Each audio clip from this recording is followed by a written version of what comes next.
Ya, shalom semua. Ketemu lagi di dalam Orang Kristen Banget di konten OKB bersama Crown Ministry.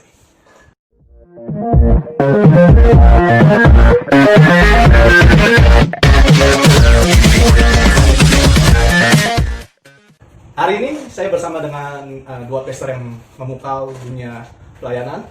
Salah satunya ada Pastor Aang Setiadi, dia adalah pastor yang melayani di sebuah sekolah, ya, di SMA, SD atau SMK. Aang masih single apa udah nikah? Udah menikah.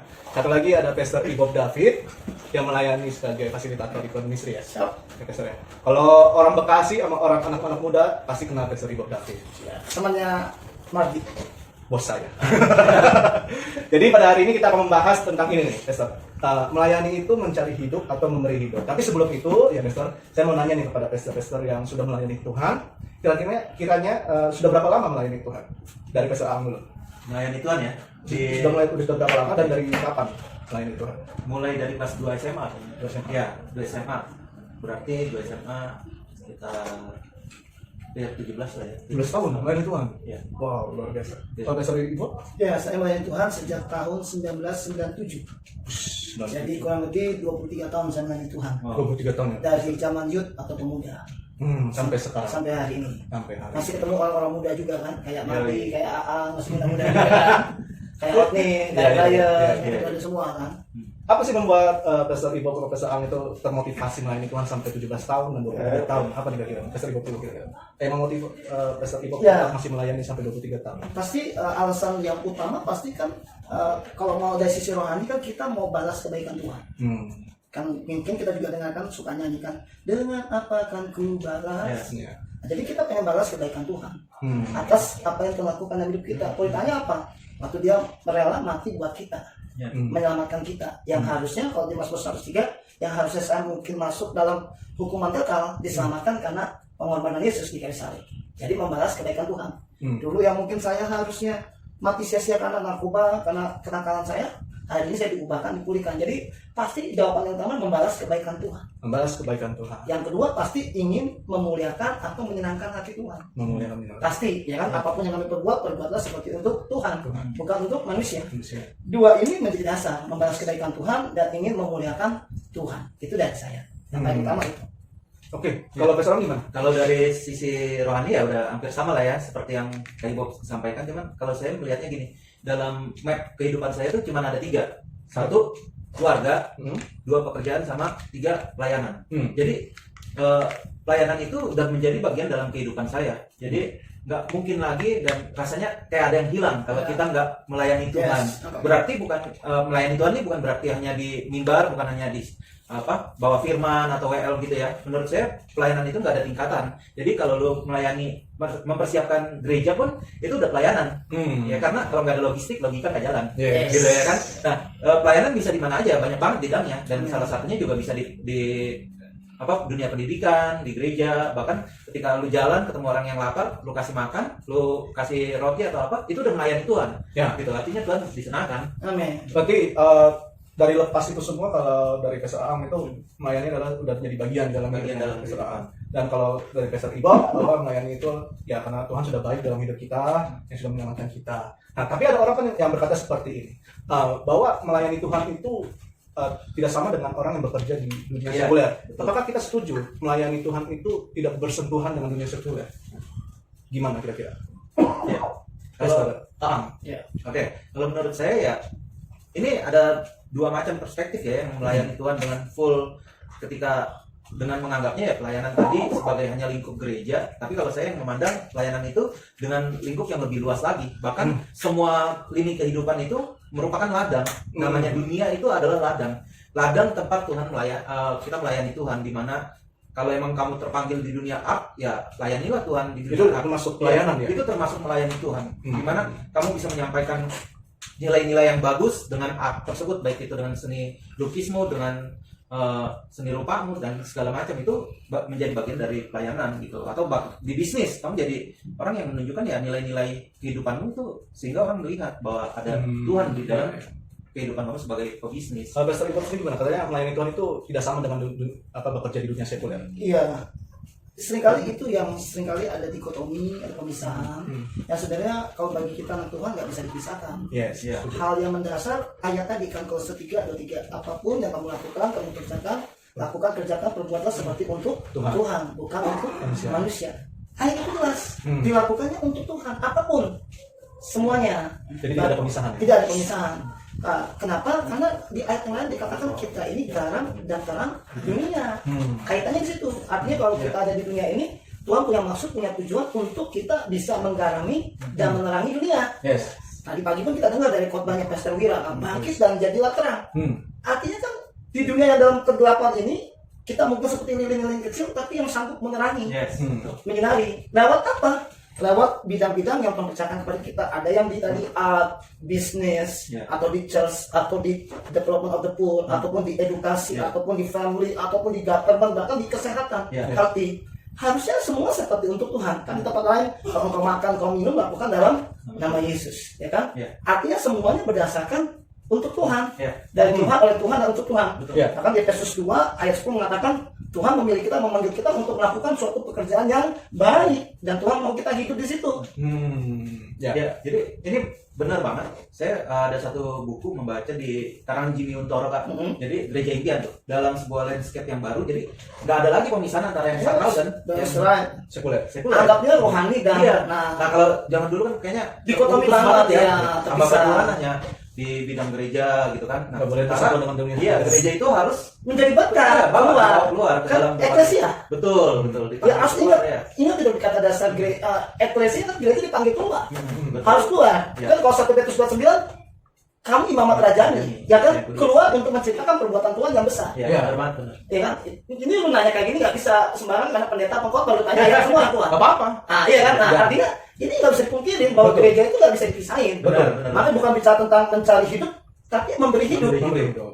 Nah ini kan 24 jam ya. ini senior saya yang memberitahukan adalah pendeta Timotius Tang dari GSKI Rehoboth. Ini senior saya di DPAGBI yang dulu pun menanamkan hal ini.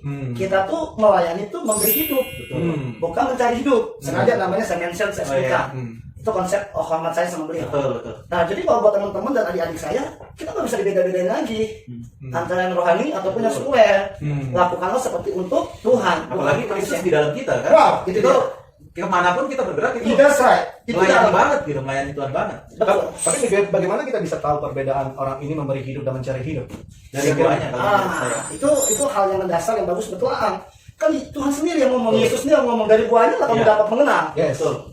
Banyak dari buahnya, mungkin ambisinya, cara mainnya. Betul. Iya kan, ambisi cara mainnya kayak gitu ya, betul kasar kan. Yang kalau kita suka bahaskan orang jatri-jatri gitu kan, kalau bahas Bro.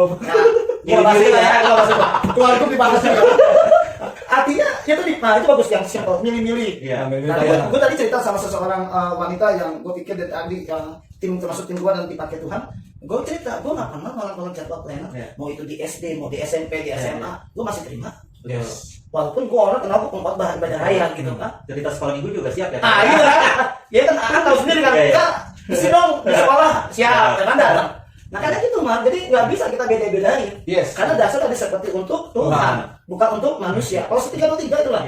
Kalau mungkin ya saat dikit itu, kita harusnya juga belajar dari saudara kita yang, maaf saya sebut teman-teman kita, saudara kita yang muslim, bagus dikatakan lillahi ta'ala, niat karena Allah, dilakukan seperti untuk Tuhan.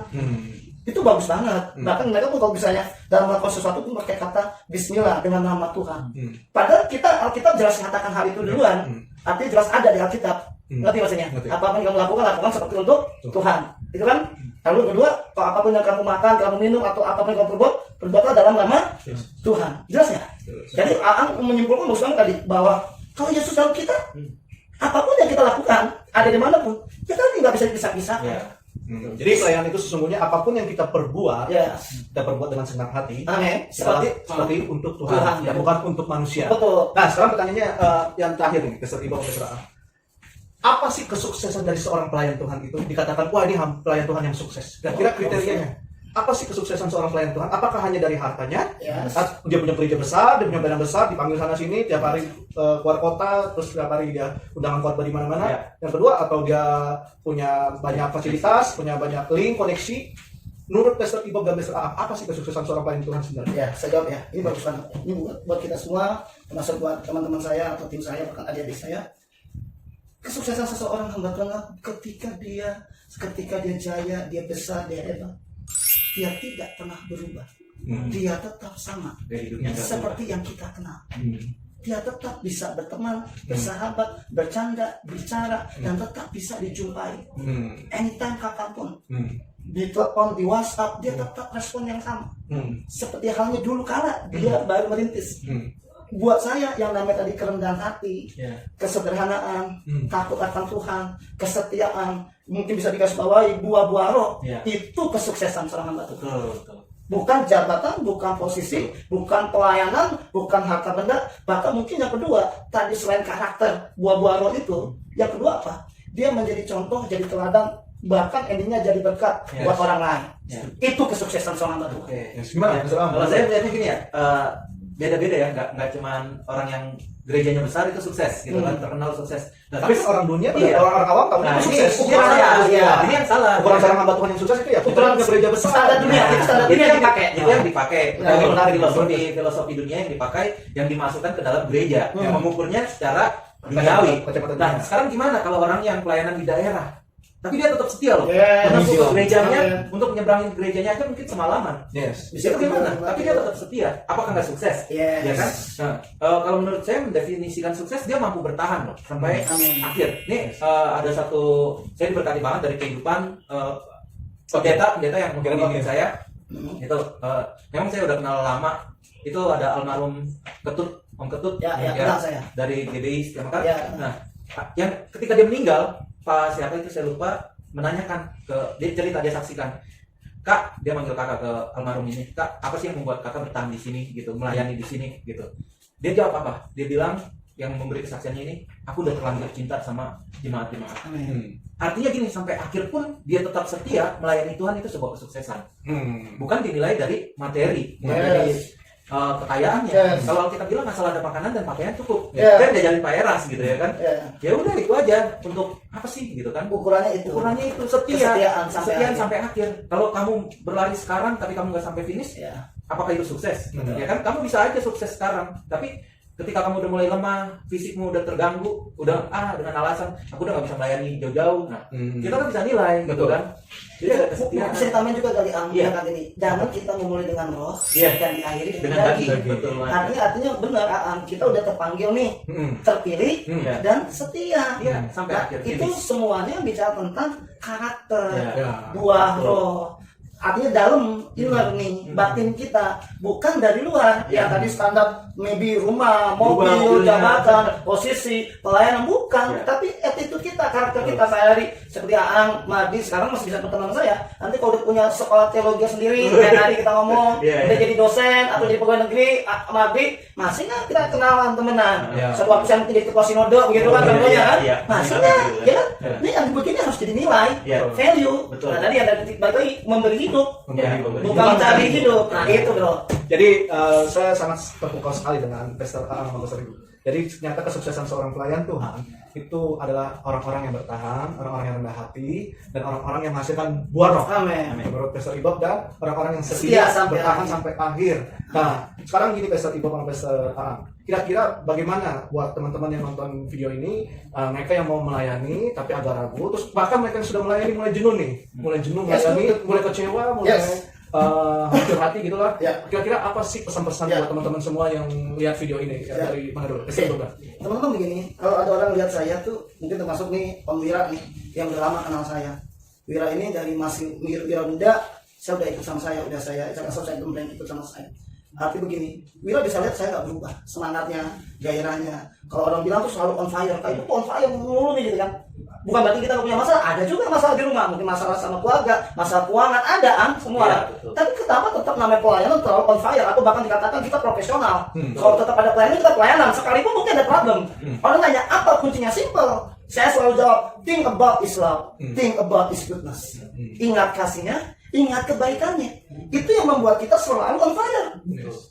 Lagu tadi bukan sekedar lagu, dengan apa kan ku balas itu benar bentuk kasih kita, ucapan syukur kita, terima kasih kita sama Tuhan. Yes. Maka kalau ada orang mau cerai pun selalu diingetin, coba dia ingat awal pacaran gimana, coba dia ingat awal jatuh cinta gimana, coba dia ingat awal married gimana, coba dia ingat awal honeymoon gimana. Terus yang selalu yang diingat tuh hal yang baik, Betul. ya kan? Makanya dibilang renungkan firman. Itu dia. Maka kan pikirkan segala yang baik, yang mulia, yang indah, yang sempurna, Sedap didengar. yang sedap didengarkan. Jadi itu. Bisa udah bosan, biasa orang bosan pelayanan, orang ragu, karena gini yang dilihat masalahnya. Ya. Aduh di gereja begini masalahnya, aduh sama pengerja begini masalahnya, aduh di pelayanan masalahnya ini, nggak ada ongkos, nggak ada ini. Orang nggak melihat kebaikannya. Ya. Maka Tuhan di Wahyu ngomong jelas, kembali kepada kasih mula-mula dan bertobatlah dan lakukanlah kembali apa yang semula. Kalau tidak itu akan diambil. Betul. Jadi kalau dari saya, lebih baik orang menjadi kayak khotbah nih. Nggak apa-apa.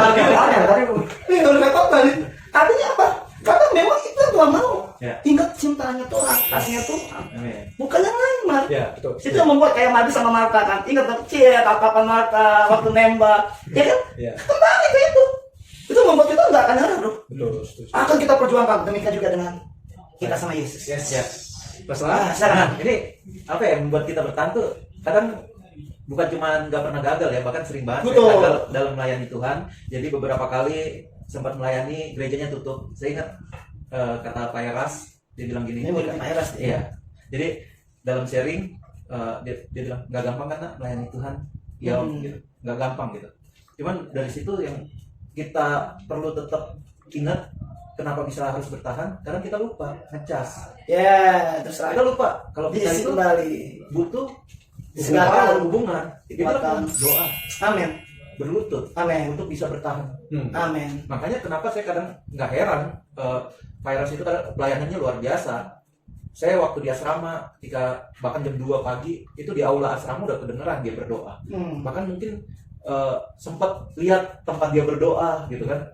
Ya emang enak banget gitu ketika kita duduk berdoa gitu dengan Tuhan. Nah itu yang membuat Iya, salah satunya kita bertahan dan bisa terus menerus melayani Tuhan. Amin. Gitu sih Dan pelajaran yang saya dapat. tetap bagus itu kalau itu relevan ataupun sejalan ketika seseorang jatuh cinta sama Tuhan, Iya. mengasihi Tuhan, Dia mencintai nggak Tuhan, lupa. dia akan suka doa. Yes. Doa itu menjadi kesukaan. Betul. Makanya ada orang yang kenapa doa, maaf nih, pantatnya panas rasanya itu nggak bisa lama. Iya. Karena dasarnya nggak cinta Tuhan. Tuhan. Kalau dia cinta Tuhan, dia falling in love with Jesus itu keren banget. Iya. Ya.